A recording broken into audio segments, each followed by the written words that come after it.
Welcome everyone, this is Prince Sanjeev. पिछले lecture video में discuss किए थे हम लोग बहुत सारा क्वेश्चंस। इस लेक्चर वीडियो में डिस्कस करेंगे कुछ और क्वेश्चन जिससे हमारा कंसेप्ट और ज्यादा बेहतर हो। देखेंगे क्वेश्चन नंबर 1। क्वेश्चन नंबर 1 में हमसे क्या बोल रहा है, इफ एक डिटरमिनेंट दिया हो जिसका वैल्यू क्या है हमारा 0, then x is equal to. यहाँ पर डायरेक्ट भी ओपन कर सकते हैं, लेकिन थोड़ा सिंप्लीफाई करके ओपन करेंगे तो इसे सॉल्व करना हमारे लिए और आसान होगा। इसे थोड़ा सिंप्लीफाई कर लेते हैं। कॉलम 3 से हम x गायब कर सकते हैं। कैसे? अगर ये ऑपरेशन लगाए, कॉलम 3 में माइनस कर देते हैं 2 टाइम्स ऑफ कॉलम 2, तो ऐसा करने पर यहां पर हमारे पास क्या आ जाएगा, -2। मतलब 4 - 2 टाइम्स ऑफ 3 कितना बनेगा हमारा, -2। और यहां पर आ जाएगा हमारा 4, यहां पर आ जाएगा 4, 2x गायब, और यहां पर -1 आ जाएगा। ठीक है, आगे बढ़ेंगे और इसे लिख लेंगे। यहाँ पर क्या आया हमारा d का वैल्यू, 1 1 2 3 x -1 5, और इधर -2 4, और इधर -1। आगे बढ़ेंगे। अगेन हम क्या कर सकते हैं, ऐसा करेंगे, रो 3 में माइनस कर देते हैं 2 टाइम्स ऑफ रो 1, तो ऐसा करने पर यहाँ पर 0 आ जाएगा, और यहाँ पर -1, और यहाँ पर 3, यहाँ पर 3, यहाँ पर 3। और कुछ कर सकते हैं क्या? हाँ, एक और कर सकते हैं। रो 2 में माइनस कर दीजिए रो 1, तो ऐसा करने पर यहाँ पर 0 आ जाएगा, और यहाँ पर x -4, और यहाँ पर क्या आ जाएगा हमारा 6। हाँ, अब ओपन कर लेते हैं, सिंपल कॉलम 1 से ओपन कर लेते हैं, प्लस माइनस प्लस, तो यहाँ पर क्या बनेगा हमारा 1 टाइम्स ऑफ, इन दोनों का मल्टीप्लिकेशन मतलब x -4 मल्टीप्लाई बाई 3, क्या बनेगा 3 टाइम्स ऑफ x -4, माइनस इन दोनों का मल्टीप्लिकेशन क्या आएगा हमारा -6। तो ये फाइनली हमारा आ गया 3 टाइम्स ऑफ x -4 प्लस 6, और इसका वैल्यू दे रखा है 0 डिटरमिनेंट का, तो इक्वल टू 0 कर देंगे। तो यहाँ से हमारा क्या आ गया, x -4 का वैल्यू -6/3 मतलब -2। तो x का वैल्यू क्या आ गया यहाँ से, 4 - 2, 4 को उस तरफ भेजेंगे, तो 4 - 2 कितना आ गया हमारा 2। तो इस तरीके से हम x का वैल्यू फाइंड कर सकते हैं। यहाँ पर कौन सा ऑप्शन मैच कर रहा है हमारा, ए ऑप्शन, तो ए ऑप्शन हमारा करेक्ट हो जाएगा। तो इस तरीके से बहुत ही आसानी से हम क्वेश्चन नंबर 1 को सॉल्व कर सकते हैं। आगे बढ़ेंगे क्वेश्चन नंबर 2। क्वेश्चन नंबर 2 में हमसे क्या बोल रहा है, इफ px का पावर 4 qx का power 3 rx² plus sx plus t equal to, एक डिटरमिनेंट दिया हुआ है, then t is equal to. यहाँ पर एक बात ध्यान देने लायक है कि आपको पूरा डिटरमिनेंट सॉल्व करने का कोई ज़रूरत नहीं है। पूरा डिटरमिनेंट सॉल्व करने का कोई ज़रूरत नहीं है। अब पूरा डिटरमिनेंट को आप यहाँ पे सिंप्लीफाई करेंगे, फिर ओपन करेंगे, फिर वहाँ से आपका p टाइम्स x का पावर 4 कुछ बनेगा, प्लस q टाइम्स x का पावर 3 बनेगा, ऐसा एक पोलिनोमियल। तो उसका ओपन करने के लिए तो आप कर देंगे, लेकिन उसका कोई फायदा नहीं है, टाइम वेस्ट अपना क्यों करेंगे। आपसे यहाँ पर पूछा क्या है, then t is equal to, और t यहाँ पर है क्या, कांस्टेंट टर्म। मतलब हमें इस डिटरमिनेंट से सिर्फ देखना है कि कांस्टेंट टर्म क्या आ रहा है। ठीक है, तो थोड़ा चालाकी से इसे करेंगे, देखेंगे। यहाँ पर ऐसा करते हैं, सारस मेथड लगाते हैं यहाँ पर। अब सारस मेथड लगाते वक्त हम क्या करते थे, इस तरह का 2 ब्रैकेट बना लेते थे, थोड़ा और ऊपर बना लेंगे, इस तरह का 2 ब्रैकेट बनाते थे। इसमें क्या आएगा हमारा, इन तीनों का मल्टीप्लिकेशन, इन तीनों का मल्टीप्लिकेशन मान लेते हैं m1। अब इन तीनों को जब आप मल्टीप्लाई करेंगे तो यहां से देख सकते हैं, इन तीनों को जब आप मल्टीप्लाई करेंगे तो यहां से देख सकते हैं कि ये 3 जब हमारा मल्टीप्लाई होगा, कौन कौन सा लिखेंगे यहाँ पर, x² प्लस 3x 2 - x और 3x। तो जब ये इन तीनों को हम मल्टीप्लाई करेंगे तो यहाँ से कुछ कांस्टेंट हमें मिलेगा क्या, नहीं, कभी भी नहीं मिलेगा। कम से कम एक x तो आएगा ही हमारा, तो यहाँ से तो हमें कांस्टेंट कभी भी नहीं मिलेगा। तो जब हम इन तीनों को मल्टीप्लाई करेंगे तो यहाँ से कांस्टेंट हमारा 0 मिलेगा, कुछ भी नहीं मिलेगा। ठीक है, आगे बढ़ेंगे। उसके बाद इन तीनों का मल्टीप्लीकेशन किसका, x -1 x -3 और क्या है हमारे पास x -3। यहां से कुछ कांस्टेंट मिलेगा क्या, मतलब इन तीनों को मल्टीप्लाई करेंगे तो कुछ कांस्टेंट मिलेगा क्या, हाँ, -1 -1 -3 और -3, इन तीनों का मल्टीप्लिकेशन हमारा कितना आ जाएगा 9, -9। तो जब हम इन तीनों को मल्टीप्लाई करें, इसका नाम देते हैं m2, तो यहां से हमें कांस्टेंट क्या मिलेगा -9। बेसिकली हमें कांस्टेंट को ही तो सिर्फ ऐड करना, जो भी है यहाँ पर कांस्टेंट पे ही तो हमें फोकस करना है, क्योंकि हमसे पूछा ही है टी, और टी मतलब कांस्टेंट। यहाँ पर क्लियरली देख सकते हैं कि टी हमारा क्या है कांस्टेंट टर्म। आगे बढ़ेंगे, उसके बाद अगर इन तीनों को हम मल्टीप्लाई करें, कौन कौन सा, x + 1 है और x + 4 है और x + 3 है। तो जब हम इन तीनों को मल्टीप्लाई करेंगे तो यहाँ से कुछ कांस्टेंट मिलेगा क्या, हाँ, यहाँ से 1, यहाँ से 4 उठा लीजिए, यहाँ से 3, कितना आ गया 12। तो यहाँ से 12 हमें मिलेगा, इसका नाम देते हैं m3। तो यहाँ से हमें 12 मिलेगा। आगे बढ़ेंगे, अब इस वाले ब्रैकेट में हमारा क्या आएगा, इन तीनों का मल्टीप्लिकेशन। इन तीनों का मल्टीप्लिकेशन क्या है हमारा, x - 3, 2 - x और x + 3। अगर इन तीनों को मल्टीप्लाई करेंगे तो हमें कांस्टेंट क्या में कितना मिलेगा, इधर से -3, इधर से 2 और इधर से 3। तो टोटल हमारा कितना हो गया -18, 2 और इधर से 3, हाँ -18। यहाँ से हमें कितना मिलेगा, इसका नाम देते हैं m4। यहाँ से कितना मिलेगा हमें -18। आगे बढ़ेंगे, इन तीनों का मल्टीप्लिकेशन, इसका नाम फिलहाल देते हैं हम m5। इसका मल्टीप्लिकेशन हमारा कितना आएगा, देखेंगे यहाँ पर कितना है, x² + 3x multiply x - 3 x + 4। यहाँ से तो कांस्टेंट आएगा नहीं, अगर इस वाले से हम x अगर बाहर निकाले तो यहाँ पर क्या बनेगा x, और यहाँ पर 3। यहाँ पे से भी अगेन कांस्टेंट आएगा नहीं, कम से कम एक x तो आएगा। अगर इन तीनों को मल्टीप्लाई भी कर दे, 3 - 3 और 4 को यहाँ पर x लगाया, तो कांस्टेंट तो यहाँ पर आएगा नहीं। तो यहाँ से हमारा कांस्टेंट कितना आएगा, कांस्टेंट वाला टर्म 0। आगे बढ़ेंगे, m6, इन तीनों का मल्टीप्लिकेशन मतलब x + 1 x - 1 into 3x, x + 1 x - 1 into 3x। यहाँ से भी कांस्टेंट टर्म हमारा नहीं आएगा, एक x तो कम से कम है ही ना, तो यहाँ से भी कांस्टेंट हमारा नहीं आएगा, तो 0। यहाँ m6 से हमारा कांस्टेंट कितना आया 0। बेसिकली हम अगर मल्टीप्लाई भी करते तो क्या करते, कांस्टेंट वाला सबको एक साथ ही ऐड करते ना, तो हम क्या कर रहे हैं, सिर्फ सबका कांस्टेंट देख ले रहे हैं और फिर उन लोग को ऐड कर देंगे। तो यहाँ से हमारा फाइनली क्या आ गया, इसका वैल्यू 0 -9 और इधर +12 और इधर माइनस +18 हो जाएगा, और -0 और -0 क्या आ गया हमारा, इधर 30 - 9, 30 - 9 21। तो 21 इसका फाइनल आंसर आ जाएगा, 30 - 9 21। तो इस तरीके से हम बहुत ही चालाकी से इस क्वेश्चन को सॉल्व कर सकते हैं। नहीं तो ऐसे आप सिंप्लीफाई करें, हो सकता है चेक ही नहीं करना है हमें, जब हमारा मतलब सिर्फ कांस्टेंट टर्म से, तो हम पूरा सिंप्लीफाई करके खोलेंगे क्यों, हो सकता है उससे भी और थोड़ा बहुत खोले और फिर आपसे सॉल्व हो जाए और आंसर आ जाए आपका 21। लेकिन फिर भी थोड़ा सा ही हमें टाइम क्यों वेस्ट करना है, थोड़ा चालाकी से काम करेंगे यहाँ पर। तो सी ऑप्शन हमारा करेक्ट हो जाएगा। तो इस तरीके से आप क्वेश्चन नंबर 2 को बहुत ही आसानी से चालाकी के साथ सॉल्व कर सकते हैं। आगे बढ़ेंगे, क्वेश्चन नंबर 3। क्वेश्चन नंबर 3 में हमसे क्या बोल रहा है, let a determinant is given by A, ठीक है, एंड सपोज डिटर्मिनेंट ए = 6, मतलब इसका वैल्यू दे रखा है हमें 6। आगे बढ़ेंगे, इफ बी = लिख लेंगे यहां पर ही देख लेते हैं क्या है, p + x a + x a + p। इसे थोड़ा सिंप्लीफाई करके देखते हैं क्या आता है। ऐसा करते हैं ना, यहाँ पर नंबर 1 कौन सा ऑपरेशन लगाएंगे सिंप्लीफाई करने के लिए, ऐसा करते हैं, रो 1 में माइनस कर देते हैं रो 2।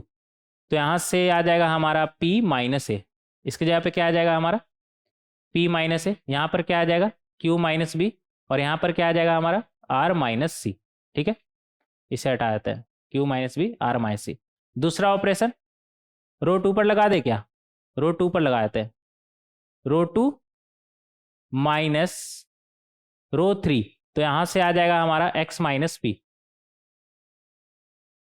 x - p, और यहाँ से हमारा आ जाएगा, हालांकि जरूरत नहीं है, रहने देते हैं इसको अभी रहने देते हैं। एक काम और यहाँ पर कर सकते हैं, यहाँ पर क्या था p - a ना,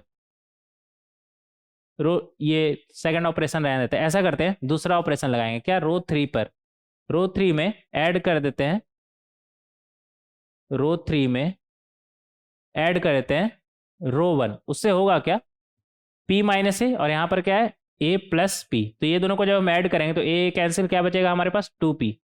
सिमिलरली यहाँ पर क्या बचेगा 2q, और सिमिलरली यहाँ पर क्या बचेगा 2r। अगर यहाँ पर से 2 बाहर ले लिए तो यहाँ पर क्या बचेगा p q, और यहाँ पर r, p q r। ठीक है, आगे बढ़ेंगे। एक काम और कर सकते हैं, यहाँ पर देखिएगा नंबर 3, रो 1 में माइनस कर देते हैं,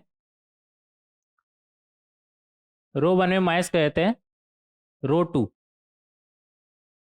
नहीं रो 3, तो उससे क्या होगा, यहाँ पर हमारा बचेगा माइनस ए माइनस बी माइनस सी, और माइनस भी बाहर कॉमन ले लिए तो इधर क्या आ गया -2, इधर क्या आ जाएगा प्लस ए, इधर प्लस बी, और इधर प्लस सी। तो फाइनली हमारा बी क्या आ गया -2 times A B C a plus x. इधर ये एक और ऑपरेशन लगाया था, लिखने का भी जरूरत नहीं, ये लिखने का जरूरत नहीं, एक और ऑपरेशन लगाया था यहाँ पर नंबर 4। कौन सा, रो 2 में माइनस कर देते हैं रो 1, तो उससे होगा क्या, ए गायब, बी गायब, और सी गायब। तो फाइनली हमारा बी क्या निकल के आया -2 times A B c x y z p q r, p q r. यहां पर देख सकते हैं हम कि अगर हम रो 2 और 3 को एक्सचेंज कर दें तो हमारा ये ए बन जाएगा, हमारा ये डिटर्मिनेंट ए बन जाएगा। और अगर मान लेते हैं इन दोनों को हम इंटरचेंज करते हैं, मतलब रो 2 और रो 3 को, तो यहाँ पर क्या आ जाएगा पी क्यू आर, और यहाँ पर एक्स वाई जेड।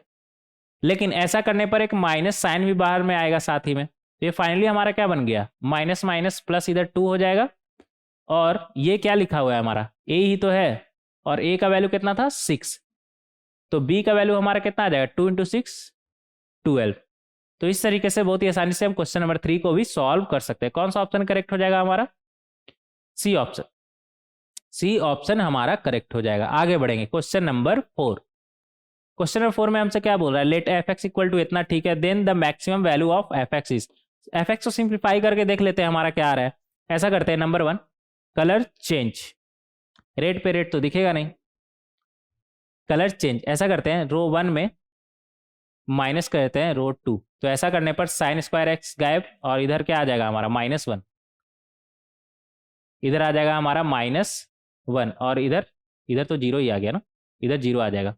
और अगेन रो 2 में हम रो 3 भी माइनस कर सकते हैं, तो ऐसा करने पर इधर तो आ जाएगा हमारा 0, और 1 + cos square x minus cos square x, cos square x गायब हो जाएगा, और इधर क्या आ जाएगा हमारा -1।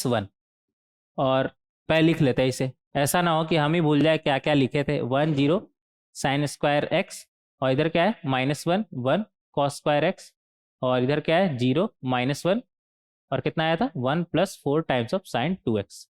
एक काम और कर सकते हैं, क्या लिखेंगे यहाँ पर, नंबर 3 कॉलम 3 में ऐड कर देते हैं कॉलम 1। ऐसा करने पर क्या होगा कि ये तो हमारा 0 ही बन गया यार, ये तो बहुत फायदा है, और इधर 1 + 0 हमारा 1 ही आएगा, और इधर आ जाएगा cos square x plus sine square x, और इसका वैल्यू कितना होता है 1, तो इसको हटा के हम 1 लिख देते हैं, इसको हटा के हम 1 लिख देते हैं। अब इसे ओपन कर लेते हैं रो 1 से, प्लस माइनस प्लस, तो यहाँ से क्या आ जाएगा +1, और अंदर में क्या आएगा, इन दोनों का multiplication 1 + 4 times of sine 2x, minus इन दोनों का मल्टीप्लीकेशन -1, तो यहाँ से हमारा क्या आ गया 4 साइन 2x, और यहाँ माइनस माइनस +1 हो जाएगा, और इधर +1 मतलब +2।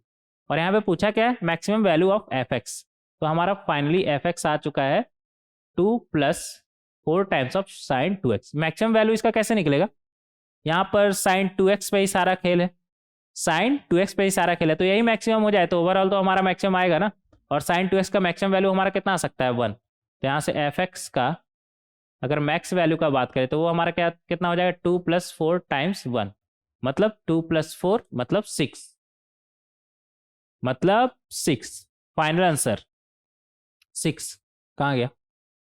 तो इस तरीके से हम बहुत ही आसानी से क्वेश्चन नंबर 4 को सॉल्व कर सकते हैं। आगे बढ़ेंगे क्वेश्चन नंबर 5। क्वेश्चन नंबर 5 में हमसे क्या बोल रहा है? The determinant this one is, अच्छा ऑप्शन से लग रहा है यहाँ पर पूछ रहा है कि किस पे डिपेंड कर रहा है, थीटा फाई या दोनों पर, या फिर इसका वैल्यू ही 0 है। देखेंगे यहाँ पर क्या आता है। तो इसे सॉल्व करने के लिए ऐसा हम करते हैं, सबसे पहले इसे ओपन करके लिखे कि ये क्या लिखा हुआ है मेरा, हमारा कॉस थीटा प्लस फाई, मतलब cos theta cos phi minus sine theta sine phi, और ये क्या है हमारा माइनस है, और sine theta plus sine phi मतलब sine theta cos phi plus cos theta sine phi, ठीक है। और कॉस 2 फाई क्या होता है हमारा, cos square phi minus sine square phi. आगे बढ़ेंगे तो यहाँ पर हम देख सकते हैं कि अगर हम रो 2 को ऑपरेशन यहाँ पर लिखेंगे, रो 1 में अगर हम ऐड करें रो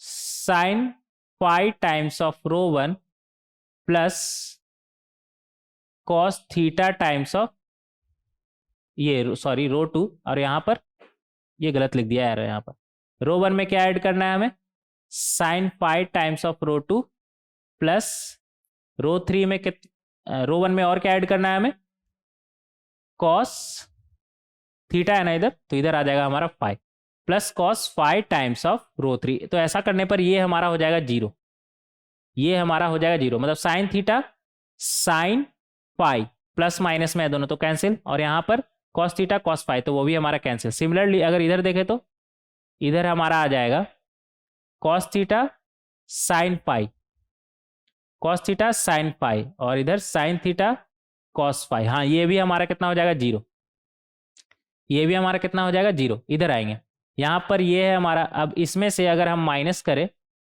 इसे साइन फाई से मल्टीप्लाई किया था ना, हाँ तो ये बन जाएगा साइन स्क्वायर फाई, और ये कितना बन जाएगा हमारा cos square phi, cos square phi. तो यहाँ पर sine square phi cos square phi तो कैंसिल हो जाएगा हमारे पास, हाँ कॉस स्क्वायर फाई तो कैंसिल हो जाएगा, डायरेक्ट दिख रहा है यहाँ पर कॉस स्क्वायर फाई हमारा कैंसिल हो जाएगा। तो कॉस स्क्वायर फाई तो हमारा कैंसिल, बचा क्या -2 times of sine square phi, तो यहाँ पर आ जाएगा हमारा -2 times of sine square phi -2 times of, ये प्लस था ना हमारा, गलत कर दिया यार मैंने, ये प्लस था हमारा, माइनस थोड़ी कर रहे हैं ना, प्लस कर रहे हैं। तो ये साइन स्क्वायर फाई कैंसिल, क्या बचेगा 2 times of cos square phi, याद रखिए। तो फाइनली हमारा डी क्या बन गया, लिख लेंगे यहाँ पर एक बार, डी आ गया 0, यहाँ पर 0, और यहाँ पर 2 times of cos square phi, और यहाँ पर साइन थीटा कॉस थीटा, और यहाँ पर साइन फाई, और यहाँ पर माइनस कॉस थीटा, और यहाँ पर साइन थीटा, और यहाँ पर कॉस फाई, ठीक है। अब ओपन ही कर लेते हैं इसे, दो दो जीरो तो आ गया ना, रो 1 से ओपन ही कर लेंगे, प्लस माइनस प्लस, तो यहाँ से हमारा क्या आ जाएगा 2 times of cos square phi, और अंदर में क्या आएगा, ये रो कॉलम गायब, तो बचा क्या हमारे पास इन दोनों का मल्टीप्लीकेशन, मतलब साइन स्क्वायर थीटा माइनस इन दोनों का multiplication minus cos square theta minus cos square theta. तो यहाँ पर साइन स्क्वायर थीटा और ये माइनस माइनस हो जाएगा plus, sine square theta plus cos square theta, इसका वैल्यू तो हो जाता है हमारा 1। तो यहाँ से फाइनली हमारा क्या आ गया 2 times cos square phi, 2 times cos square phi. तो यहाँ पर हम क्लियरली देख सकते हैं कि थीटा पर डिपेंड नहीं कर रहा है। तो कौन सा ऑप्शन हमारा करेक्ट हो जाएगा, बी, इंडिपेंडेंट ऑफ थीटा। यहाँ से हम क्लियरली देख सकते हैं कि थीटा पे डिपेंड नहीं कर रहा है इसका वैल्यू। आगे बढ़ेंगे क्वेश्चन नंबर 6। क्वेश्चन नंबर 6 में हमसे क्या बोल रहा है, if a B c are all different and, ये एक डिटरमिनेंट दिया हुआ है जिसका वैल्यू क्या है 0, देन, अच्छा इसे अलग करके लिख ले क्या, इसे स्प्लिट कर लेते हैं, ठीक है। इसे हम लिख सकते हैं A B C, A cube B cube C cube, और इधर ए का पावर 4 बी का पावर 4 सी का पावर 4 माइनस, ये दोनों कॉलम तो हमारा एज इट इज सेम ही रहेगा, एक A B C, A cube B cube और इधर सी क्यूब और इधर 1 1 1। ये दोनों तो फर्स्ट कॉलम और सेकंड कॉलम सेम ही रहेगा, थर्ड कॉलम को हम स्प्लिट कर दिए, ठीक है। इस तरीके से हम कर सकते हैं। यहाँ पर रो 1 से हम ए बाहर ले सकते हैं, तो इधर कितना आ जाएगा 1 और इधर ए स्क्वायर और इधर ए क्यूब, और इधर से अगर बी बाहर ले लिए तो इधर 1, इधर बी स्क्वायर और इधर बी क्यूब, और रो थर्ड से अगर सी हम बाहर ले लिए तो इधर 1, इधर सी स्क्वायर और इधर कितना आ जाएगा सी क्यूब, और इधर से कुछ बाहर ले सकते हैं क्या? ना, इधर से कुछ बाहर हम नहीं ले सकते हैं, ठीक है। अब इसमें अगर देखें तो इसमें ऐसा करते हैं, कॉलम 3 और कॉलम 1 को एक्सचेंज कर देते हैं, ठीक है, अदला बदली। तो एक माइनस साइन बाहर आएगा और ऐसा हम कर सकते हैं। तो इधर आ जाएगा 1 1 1 और इधर आ जाएगा हमारा ए बी सी। अगेन ऐसा करते हैं, कॉलम 2 और 3 को चेंज कर देते हैं, तो एक माइनस साइन बाहर आएगा और हम ऐसा कर सकते हैं। तो इधर हो जाएगा ए, इधर हो जाएगा ए क्यूब, इधर हो जाएगा बी, इधर हो जाएगा बी क्यूब और इधर हो जाएगा सी और इधर हो जाएगा सी क्यूब। और ऐसा क्यों कर रहे हैं? क्योंकि ये स्पेशल डिटर्मिनेंट है, हमने इसके बारे में पढ़ा था, इसका वैल्यू हमें पता है, इसलिए ऐसा कर रहे हैं। आगे देखेंगे तो ये 2 बार माइनस आया तो ओवरऑल तो हमारा प्लस ही हो गया। आगे बढ़ेंगे, इस तरफ देखें तो इधर तो पहले से है हमारा ये। अच्छा, इसका वैल्यू भी हमें पता है, स्पेशल डिटर्मिनेंट में आप जाके देखिए, अगर नहीं आपको याद है तो वहां पर जाकर देखिए, इसका वैल्यू हमें पता है। देखेंगे यहाँ पर तो यहाँ से आ जाएगा हमारा ए बी सी, और इसका वैल्यू हमारा क्या होता है? A minus B, B minus C, C minus A B plus B C plus C A, और इसका वैल्यू क्या होता है? माइनस पहले लिख लेंगे यहाँ पर, ए minus B minus C minus A plus B plus सी। ये अगर आपको वैल्यू इसका नहीं पता है तो आप स्पेशल डिटर्मिनेंट वाला लेक्चर जाकर के देखिए, वहां पर आपको सब मिल जाएगा कि ये वैल्यू कहाँ से आया। अगेन कहाँ से आया होगा? सॉल्व करके। हम वहां पर बोले भी थे कि हमारा टाइम बर्बाद नहीं होना चाहिए आगे कभी भी, इसलिए हम ये याद ही कर लेंगे। तो यहाँ पर देख सकते हैं ए माइनस बी माइनस सी माइनस ए दोनों में कॉमन है, तो उसे हम बाहर ही निकाल लेते हैं। तो ए माइनस बी माइनस सी और सी माइनस ए को हम बाहर निकाल लिए, तो अंदर में हमारे पास क्या आ जाएगा? A B C times A B plus B C plus C A, और इधर क्या आ जाएगा हमारा? Minus A plus B plus C, ठीक है।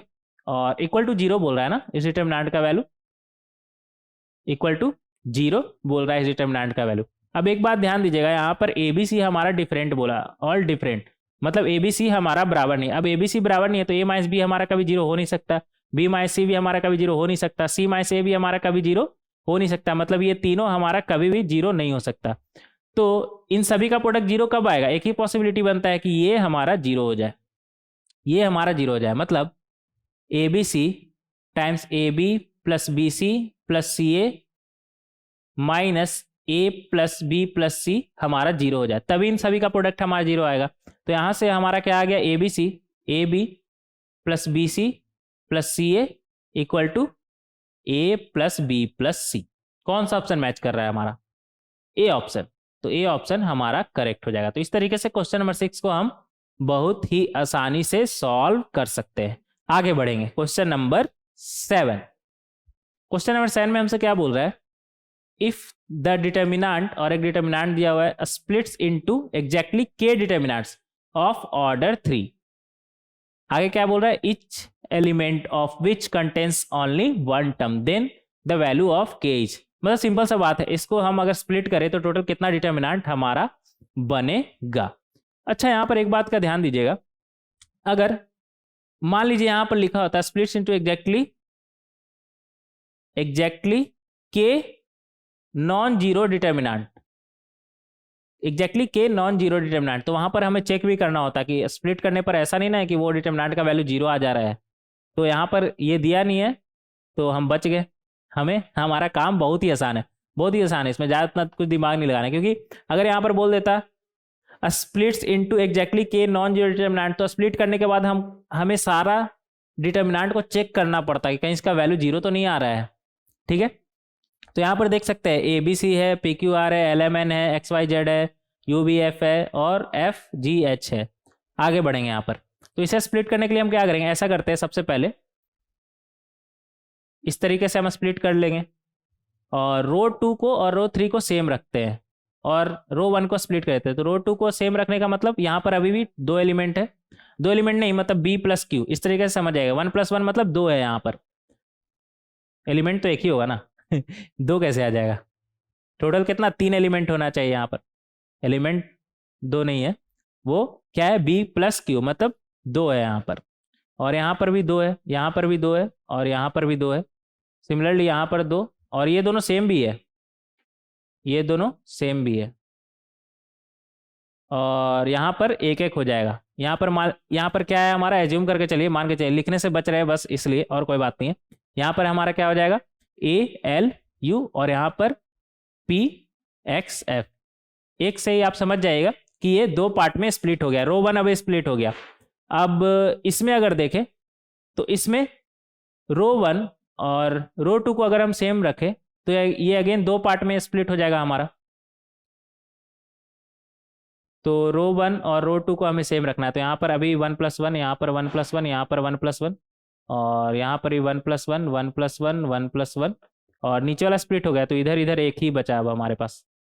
एक ही करने का क्या मतलब है? यहाँ पर CN W और यहाँ पर RZH है, वो समझ जाएगा, बस लिखने से बचना चाह रहे हैं इसलिए यहाँ पर ऐसा कर रहे हैं। और अगेन इसे भी आप 2 स्प्लिट कर दिए, रो 1 और 3 को सेम रखिए, तो ये हमारा स्प्लिट हो जाएगा इस तरीके से। तो रो 1 और 3 हमें सेम रखना है, तो यहाँ पर एक एक ही है, और यहाँ पर भी एक एक ही है, और यहाँ पर अब एक एक इधर चला गया और एक एक इधर चला गया। ठीक है, तो इस तरीके से हम स्प्लिट कर सकते हैं। तो ये 2 पार्ट में स्प्लिट हुआ, इसी तरह ये भी हमारा 2 पार्ट में स्प्लिट हो जाएगा। तो टोटल हमारा कितना बना? 2 इधर, इससे 2 और इससे 2, टोटल कितना बना? 4। टोटल हमारा कितना बना? 4। और ऐसा तो सिर्फ इससे बना ना, तो इससे भी तो हमारा 4 बनेगा, इससे भी हमारा 4 बनेगा। तो टोटल हमारा कितना बना? ओवरऑल 4 + 4 8, ओवरऑल हमारा कितना बना? 8। तो इस तरीके से आप इसे समझ सकते हैं। यहाँ पर 1 मतलब ये नहीं समझिएगा कि एलिमेंट 1 है, वो बस बता रहे हैं कि यहाँ पर अभी भी 2 है, मतलब ये क्या है हमारा? B + Q, M + Y, और ये V + Z। वो समझने के लिए आप समझ जाएंगे, उसमें कोई दिक्कत नहीं है। बस यहाँ पर बता रहे कि स्प्लिट आप कैसे करेंगे। तो हमें बस गिनना था कितना स्प्लिट होगा, तो टोटल कितना हो गया? 8 आंसर। तो इस तरीके से क्वेश्चन नंबर 7 को हम बहुत ही आसानी से समझ सकते हैं। आगे बढ़ेंगे, क्वेश्चन नंबर 8। क्वेश्चन नंबर 8 में हमसे क्या बोल रहा है? On which parameter out of A, P, D और X the value of determinant does not depend। मतलब A, P, D और X में से किस पर डिपेंड नहीं कर रहा है, यहां पर हमें ये बताना है। अगर आप यहां पर इस डिटर्मिनेंट में कुछ चेंजेस करना चाहे तो कोई फायदा होगा क्या? समझ ही नहीं आ रहा क्या इसमें चेंजेस करें, अलग ही है सब, क्या इसमें करेंगे? माइनस प्लस, कुछ समझ में नहीं आ रहा है। तो जब कुछ ना समझ में आए तो डिटर्मिनेंट को सिंपल ओपन कर दें, ओपन करके देखें क्या आ रहा है, वहां से आपको सब कुछ पता चल जाएगा। तो इसे ओपन करने के लिए यहाँ पर प्लस, यहाँ पर माइनस, यहाँ पर प्लस। जब कुछ ना समझ में आए तो क्या करिएगा? सिंपल ओपन कर दीजिए, आपको कुछ तो पता चलेगा। कुछ नहीं करने से अच्छा है तो कुछ तो करें। तो यहाँ पर हमारा आ जाएगा +1, अंदर में क्या आएगा हमारा? sin px sin p + dx minus, इन दोनों का मल्टीप्लिकेशन हमारा क्या आ जाएगा? sin px cos p + dx। अच्छा, यहाँ पर cos px था, ये cos px कर लीजिएगा, cos p + dx, ये आ गया हमारा। फिर -a, और यहाँ पर क्या आएगा हमारा? इन दोनों का मल्टीप्लिकेशन, मतलब sin p + dx cos p - dx, और माइनस इन दोनों का मल्टीप्लिकेशन हमारा क्या आ जाएगा? cos p + dx sin p - dx। आगे बढ़ेंगे, फिर क्या है हमारे पास? a² और a² में हमारा क्या आएगा? इन दोनों का मल्टीप्लिकेशन क्या आ गया हमारा? sin px cos p - dx minus इन दोनों का मल्टीप्लिकेशन क्या आएगा हमारा? cos px sin p - dx। देखते हैं क्या बन रहा है हमारा। यहां पर कुछ दिख रहा है क्या? sin p + dx cos px, और यहां पर क्या है? Minus cos p + dx sin px। अच्छा, ये तो फॉर्मूला लिखा है किसका? साइन ऑफ p + d लिखेंगे, यहां पर इधर लिख लेते हैं थोड़ा ऊपर में, ये किसका फॉर्मूला लिखा हुआ है? Sine of P plus d times of x minus p x, इसका फॉर्मूला लिखा हुआ है। ये यहां पर क्या है? माइनस ए, और अंदर में क्या है हमारे पास? Sine P plus D x cos P minus D x, cos P plus D x sine P minus D x. ये हमारा क्या लिखा हुआ है? Sine of P plus D X minus P minus D x, ये लिखा हुआ है हमारा। आगे प्लस ए स्क्वायर, यहां पर क्या लिखा हुआ है हमारा? Sine p x cos P minus D x, cos p x sine P minus D x. ये हमारा क्या लिखा हुआ है? Sine of p x minus P minus d times of x, ये लिखा हुआ है हमारा। आगे बढ़ेंगे तो यहां पर से हमारा क्या आ गया? ये हमारा क्या बन जाएगा? साइन पी एक्स तो गायब, क्या बना? Sine of d x. यहां से क्या आ गया? Sine of d x. यहां से हमारा क्या आएगा? पहले तो माइनस ए लिखा हुआ है तो उसे हम यहां पर लिख लेंगे। यहां से पी तो cancel, sine of two d x, और यहां से प्लस ए स्क्वायर, यहां से हमारा क्या आएगा? पी तो कैंसिल और डी, तो यहां से हमारा आ गया sine of d x, sine of d x. आगे बढ़ेंगे, आगे बढ़ने का हालांकि जरूरत नहीं है यहां पर से हमारा आ गया है, यहां पर तो कुछ नहीं था, पी प्लस डी, हाँ सही है, ये सही है और ये भी सही है, हमारा 2dx आ जाएगा। और यहाँ पर कहाँ? हाँ इधर, हाँ सही है हमारा। तो इस तरीके से हम इसे कर सकते हैं। अब आगे सॉल्व करने का हालांकि हमें ज़रूरत नहीं है, आगे सॉल्व करने का हमें ज़रूरत नहीं है। क्यों? यहाँ पर देख सकते हैं साइन dx आ गया ना। अच्छा थोड़ा और कर ले क्या? 1 प्लस ए स्क्वायर, हालांकि ज़रूरत नहीं है। यहाँ पर देख सकते हैं कि ये x पर तो डिपेंड कर रहा है, x पर डिपेंड कर रहा है। यहाँ पर ए स्क्वायर है, यहाँ पर माइनस ए है। अब कुछ कैंसिल वैंसिल तो होगा नहीं, और थोड़ा सिंप्लीफाई करने का हमें ज़रूरत नहीं है। x पर तो डिपेंड कर रहा है, d पर भी डिपेंड कर रहा है, और a पर भी डिपेंड कर रहा है। किस पे डिपेंड नहीं कर रहा है? ये p पर। p कहीं नहीं दिख रहा है, p तो गायब ही हो गया ना, p गायब ही हो गया, तो p पर तो डिपेंड नहीं कर रहा है। कौन सा ऑप्शन हो जाएगा हमारा? ऑप्शन तो दिया नहीं है, तो does not depend on p। तो इस तरीके से इससे हम बहुत ही आसानी से सॉल्व कर सकते हैं। आगे बढ़ेंगे, क्वेश्चन नंबर 8 का बी पार्ट। बी पार्ट में हमें क्या दिया हुआ है?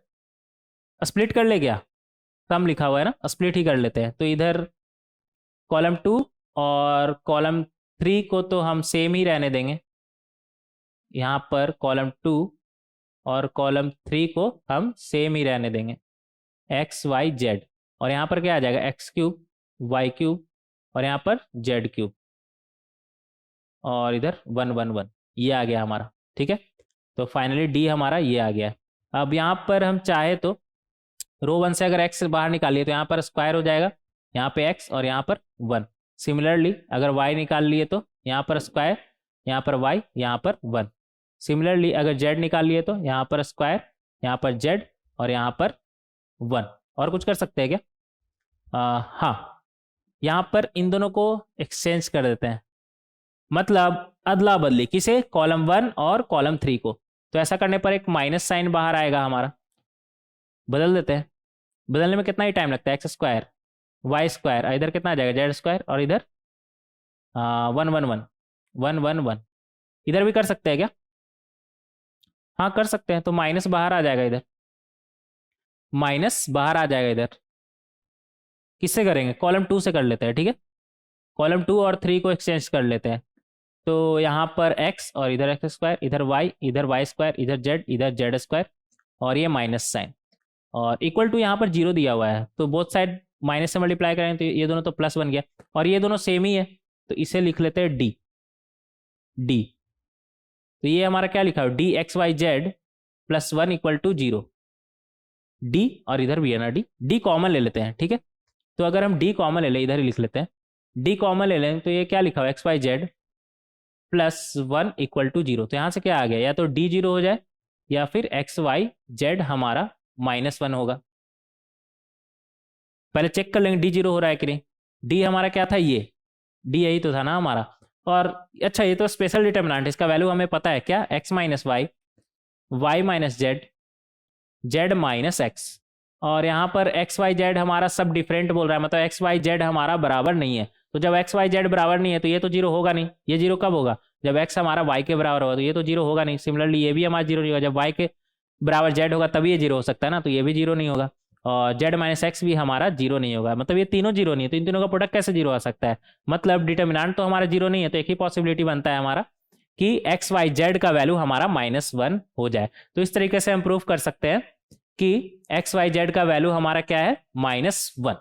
ये था हमारा क्वेश्चन नंबर 8 का बी पार्ट, जिसे हम बहुत ही आसानी से सॉल्व कर सकते हैं। आगे देखेंगे क्वेश्चन नंबर 9। क्वेश्चन नंबर 9 में हमसे क्या बोल रहा है, एक एफ एक्स दिया हुआ है, let f x equal to, determinant दिया हुआ है, और क्या बोल रहा है, find the minimum value of f x, मतलब हमें इसका मिनिमम वैल्यू निकालना है। अच्छा, इस डिटर्मिनेंट में कुछ छेड़छाड़ करे क्या, कोई फायदा नहीं है यार, इतना सिंपल सा है, इतना भोला भाला सा दिख रहा है, इससे क्या और क्या, मतलब और कितना सिंपल चाहते हैं आप, कोई फायदा नहीं है। डायरेक्ट ओपन करिए, कैसे, प्लस माइनस प्लस, और कैसे, तो यहां से आ जाएगा एक्स, इन दोनों का मल्टीप्लीकेशन 1, माइनस इन दोनों का मल्टीप्लीकेशन 0, तो 1 माइनस 0, फिर क्या है -1, और अंदर में क्या आएगा हमारा, इन दोनों का मल्टीप्लीकेशन 1, और इन दोनों का मल्टीप्लीकेशन हमारा कितना आ जाएगा 1/x-1। आगे बढ़ेंगे, फिर हमारा क्या है -3/2, अंदर में क्या है हमारा, इन दोनों का मल्टीप्लीकेशन 0, और इन दोनों का मल्टीप्लीकेशन 2 टाइम्स ऑफ 1/x-1। यहाँ से हमारा आ जाएगा x, और यहाँ से -1 प्लस 1/x-1, और इधर से ये तो 0 ही है, माइनस माइनस प्लस हो जाएगा, और 2 कैंसिल, क्या बचेगा 3/x-1। तो यहाँ से हमारे पास क्या आ गया, x-1 plus 4 times of x-1, और x हमारा 1 से बड़ा बोल रहा है, तो x-1 हमारा कैसा है, पॉजिटिव, x-1 हमारा कैसा है, पॉजिटिव। तो इस पे AMGM लगा दे क्या, AMGM हम जानते हैं, AM is greater than equal to geometric mean. Geometric mean इसका क्या हो जाएगा, x-1 मल्टीप्लाई बाय 4/x-1, और इसका पावर हाफ, इसका पावर हाफ। हाँ, तो इस तरीके से हम कर सकते हैं। तो x-1 कैंसिल, और 4 का पावर हाफ मतलब 2, तो यहाँ से क्या आ गया, x-1 plus 4 times 4/x-1 is greater than equal to, ये तो हमारा 4 का पावर हाफ मतलब 2, और इधर से एक 2 जाएगा मतलब 4 बन जाएगा। तो इसका मिनिमम वैल्यू हमारा कितना आ सकता है, 4। ये वैल्यू हमारा 4 या 4 से बड़ा होगा, और इसका मिनिमम वैल्यू हमारा कितना आ सकता है, 4। और x का किस वैल्यू पे आएगा ये भी आप बता सकते हैं, कैसे, मिनिमम कब देता है, जब ये दोनों नंबर हमारा बराबर हो, मतलब x-1 equal to 4 times of x-1। तो यहाँ से क्या आ जाएगा, x-1 का स्क्वायर 4, मतलब x-1 इक्वल टू 2, -2 का तो हम बात ही नहीं करें, x-1 हमारा पॉजिटिव है, यहाँ से देख चुके हैं, ऐसे भी पॉजिटिव है हमारा। तो यहाँ से x-1 का वैल्यू हमारा क्या आ गया, 2, तो x का वैल्यू क्या है 3, तो x इक्वल टू 3 पे ये मिनिमम देगा, और मिनिमम कितना देगा हमारा 4, यहाँ पर देख चुके हैं मिनिमम कितना देगा 4। AMGM लगा के आप इसे सॉल्व कर सकते हैं। तो यहाँ पे लिख लीजिएगा fx minimum equal to 4 answer. तो इस तरीके से क्वेश्चन नंबर 9 का आप ए पार्ट बहुत ही आसानी से सॉल्व कर सकते हैं। आगे बढ़ेंगे, बी पार्ट देखेंगे। यहाँ पर बी पार्ट में हमसे क्या बोल रहा है कि a² + b² + c² + ab + bc + ca is less than equal to 0, ठीक है, for any value of abc belongs to r, then find the value of the determinant. Determinant तो यार बहुत लेंदी सा है, मतलब इतना कॉम्प्लेक्स डिटर्मिनेंट दे दिया है, कैसे सॉल्व करेंगे इसे, इतना स्क्वायर, वो भी 3-3, बड़ा दिक्कत है भाई। इधर देखेंगे, हमें गिवन क्या है, a² + b² + c² + ab + bc + ca is less than equal to 0 दिया हुआ है, for any value of a b c belongs to r, ठीक है। तो सबसे पहले, अच्छा ये तो दिख रहा है, ये तो पहले भी हम इसके बारे में बात कर चुके हैं, इसे हम इस तरीके से लिख सकते हैं, a + b का स्क्वायर, इसे बना सकते हैं ना, a + b का स्क्वायर। कैसे, पहले यहाँ पर समझ लेंगे स्टेप, नहीं तो फिर दिक्कत हो जाएगा, स्टेप बाय स्टेप चलेंगे। एक स्टेप अभी गायब भी कर देते, फिर आपको समझ में नहीं आता।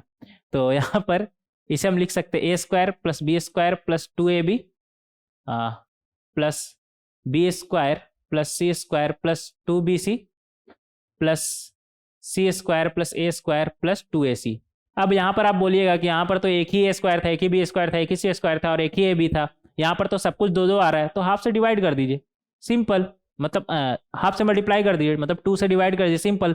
तो सब सेम टू सेम ही ये लिखा हुआ है, कोई चेंज नहीं है। 2 बार ए स्क्वायर आ रहा है तो अपॉन में 2 है तो उसे एक ए स्क्वायर बना देगा। 2 बार ए बी आ रहा है तो अपॉन में 2 है तो उसे एक ही ए बी बना देगा। तो इस तरीके से हम लिख सकते हैं। ये आ गया हमारा। आगे बढ़ेंगे। इक्वल टू यहाँ पर दिख नहीं रहा है क्या?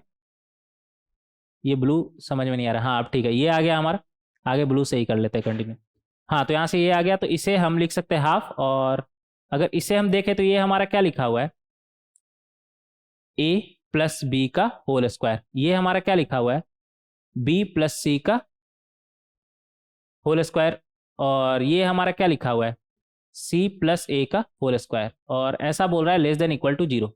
अच्छा एक बात यहाँ पर ध्यान दीजिएगा, लेस देन इक्वल टू 0 बोल रहा है ना, ये लेस देन हो सकता है क्या कभी? ये स्क्वायर है हमारा, स्क्वायर तो हमें हमारा किसी का भी स्क्वायर हमारा है तो 0 आ सकता है या फिर 0 से बड़ा आ सकता है। निगेटिव तो कभी आएगा नहीं यार। ये लेस देन का कैसे बात कर रहा है? तो लेस देन तो कभी भी नहीं आएगा। ये एक ही पॉसिबिलिटी है कि ये 0 आ जाए। अगर तीनों 0 हो जाएगा तब हाँ ये ओवरऑल हमारा 0 आ जाए। तो एक ही पॉसिबिलिटी यहाँ पर कि ये 0 हो जाए। तो अगर ये और हाँ तीनों को साथ एक साथ 0 होना पड़ेगा। कोई भी एक ज्यादा हुआ तो फिर वो स्क्वायर फिर 0 से ज्यादा आ जाएगा हमारा। नहीं नहीं, तीनों को एक साथ 0 होना पड़ेगा, तभी इसका ओवरऑल का हमारा सम क्या आएगा, 0। तभी पॉसिबल है। और निगेटिव तो आएगा नहीं। लेस देन कैसे लिख दिया यार, गलत है ये। ए प्लस बी हमारा 0 हो जाए, बी प्लस सी हमारा 0 हो जाए और सी प्लस ए हमारा 0 हो जाए, तभी ये 0 आएगा। और लेस देन तो ना, लेस देन कभी नहीं होगा ये 0। निगेटिव कैसे हो जाएगा यार, तीनों स्क्वायर है और रियल का बात हो रहा है यहाँ पर ना। तो यहाँ से क्या आ गया, a equal to minus b, और यहाँ से आ गया b equal to minus c, और यहाँ से क्या आ गया c equal to minus a. यहाँ पर क्या बोल रहा है, a equal to minus b और b खुद माइनस सी के बराबर, तो यहाँ पर माइनस सी लिख देंगे, और c खुद माइनस ए के बराबर है। तो ये 2 माइनस माइनस तो प्लस हो गया, मतलब a इक्वल टू माइनस ए। मतलब ए, ये क्या, a का वैल्यू 0 है। अगर a को उस तरफ भेजे तो 2a इक्वल टू 0, मतलब a का वैल्यू 0 है।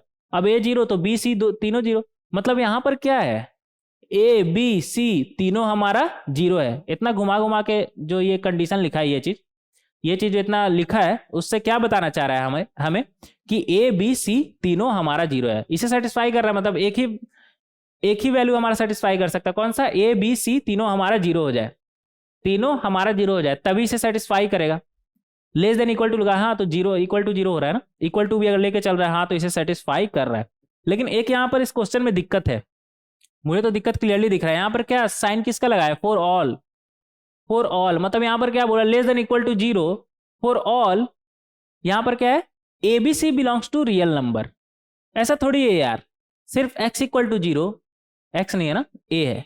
सिर्फ a b और c इक्वल टू 0 ही इसे सेटिस्फाई कर रहा है, और कोई भी वैल्यू इसे सेटिस्फाई नहीं करेगा। मतलब a b c तीनों का वैल्यू अगर यहाँ पर 0 रखे तभी इस इनइक्वालिटी को सेटिस्फाई करेगा, और कोई वैल्यू नहीं सेटिस्फाई कर रहा है। और जबकि यहाँ पर क्या बोल रहा है, सेटिस्फाई बाय, यहाँ पर क्या लिखा, ये किसका सिंबल है, for all a B c belongs to real number. नहीं, आप यहाँ पे a equal to 1 b equal to 2 c equal to 3 रखिए, नहीं सेटिस्फाई करेगा, पॉजिटिव आ जाएगा, पॉजिटिव आ जाएगा। तो सिर्फ a equal to 0 b equal to 0 c equal to 0 रखेंगे तभी ये लेस देन इक्वल टू 0 आएगा। और थोड़ा अच्छे से बोले तो इक्वल टू 0 आएगा, लेस देन भी नहीं। लेस देन का तो बात ही नहीं करें, लेकिन फिर भी अगर आपसे कोई बोल रहा है कि कोई number less than equal to 0, 0 को लेस देन इक्वल टू 0 बोल सकते हैं कि नहीं, हाँ सही है, उसमें कोई दिक्कत नहीं है, उसमें कोई दिक्कत नहीं है। तो उसमें तो कोई दिक्कत नहीं है। यहाँ पर बोल रहा है कि ए बी सी कोई भी रियल नंबर इसे सेटिस्फाई करे, ऐसा थोड़ी है यार। तो यहाँ पर ये फॉर ऑल को काट लीजिएगा, ये नहीं है। फॉर सम, अगर यहाँ पर ये लिखा रहता for some a B c belongs to r, तब ये क्वेश्चन सही था। लेकिन ऐसे तो मुझे क्वेश्चन ही गलत लग रहा है,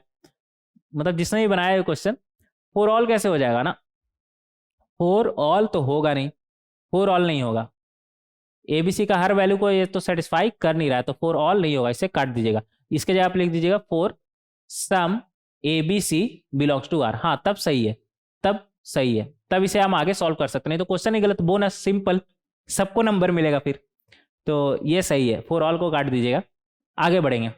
तो अब ये क्वेश्चन सही हो गया for some a B c belongs to r करने पर। Then find the value of इस डिटरमिनेंट का वैल्यू फाइंड करना। हाँ तो यहाँ हमारा ए बी सी का वैल्यू आ चुका है क्या, 0। तो यहाँ पर सिंपल 0 रख देंगे। तो ए बी सी 0 रखते के साथ ये क्या बन जाएगा, 2 का स्क्वायर 4, इधर 0 इधर 1 और इधर 1 और इधर 2 का स्क्वायर 4 और इधर 0 और क्या बना है, इधर 0 इधर 1 और इधर 2 का स्क्वायर 4। अब इसे सॉल्व कर लेंगे। इसे सॉल्व करने के लिए क्या करेंगे, इधर ही सॉल्व कर लेते हैं।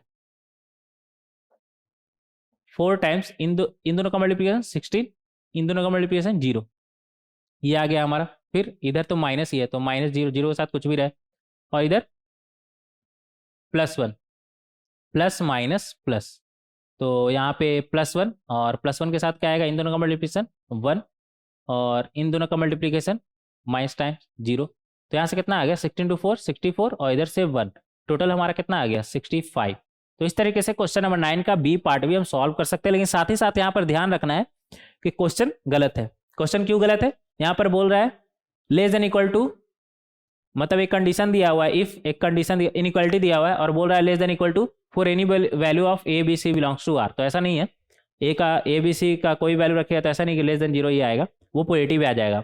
इनफैक्ट ये नेगेटिव भी नहीं आ सकता, लेकिन लेस देन इक्वल टू 0 बोला है तो उससे कोई दिक्कत नहीं है, बस फॉर एनी वैल्यू ऑफ के जगह पे फॉर सम वैल्यू हो जाएगा यहाँ पर। ठीक है, तो इस तरीके से क्वेश्चन नंबर 9 को हम बहुत ही आसानी से समझ सकते हैं। अच्छा, एक बात का और ध्यान दीजिएगा इस क्वेश्चन में, अगर मान लेते हैं वो कंडीशन नहीं दिया होता तब तो बड़ा दिक्कत हो जाता, लेकिन जिसने भी क्वेश्चन सेट किया हो वो चाहेगा ही नहीं कि आप क्वेश्चन ना सॉल्व कर पाए, वो तो चाहेगा ना कि आप क्वेश्चन सॉल्व कर पाए। तो वो फालतू सा या बेकार सा या फिर गलत क्वेश्चन तो देगा नहीं, बस उससे बस जिसने भी इसे बनाया हो उसने एक गलती कर बैठा कि यहाँ पर for all a B c belongs to r लिख दिया, यहाँ पर फॉर सम होगा, करेक्ट कर लीजिएगा। मुझे तो ये गलत लग रहा है, फॉर एनी वैल्यू कैसे हो जाएगा, गलत है ये।